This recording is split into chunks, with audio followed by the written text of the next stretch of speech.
आता बातमी आव्हाडांची आहे। बुरेदिन येणार हे मोदी नेदरलँडमध्ये जाऊन का सांगतात असा सवाल करत तुम्ही लोकांना कसे जगवणार आहात याचं उत्तर द्या असा निशाणा आव्हाडांनी सरकारवर साधलाय। तर महिन्याभरात पेट्रोल 20 रुपयांनी महागणार असल्याचंही जितेंद्र आव्हाड यांनी भाकीत केलंय।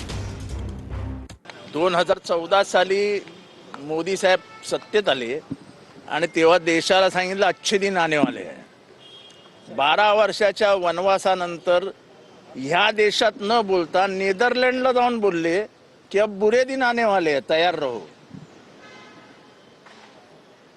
प्रश्न हा आहे, जर बुरे दिन येणारच आहेत तर ते भारतात सांगा ना, ते नेदरलँडला जाऊन सांगायची गरज नव्हती। आणि नेदरलँडला जाऊन बुरे दिन येणार आहेत तर ते कोणावर येणार आहेत? पेट्रोल पुढच्या 1 महिन्यामध्ये 20 रुपयांनी महागणार आहे। मरणार आहे तो गरीब माणूस, त्याचं जगणं मुश्किल होणार आहे।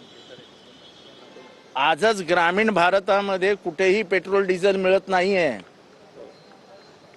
पेट्रोल डिझेल वरती पाण्याच्या आपले पंप चालतात। हे शेतकरी आमचे मित्र अध्यक्ष, अख्खा शेती व्यवसाय डिझेल वरती आहे। तुम्ही जगवणार कशी माणसांना? बोलायला खूप ठीक आहे, एक गाडी वापरा, सायकलवर चला, मी तर घोड्यावर येतो, असा देश चालत नाही ना।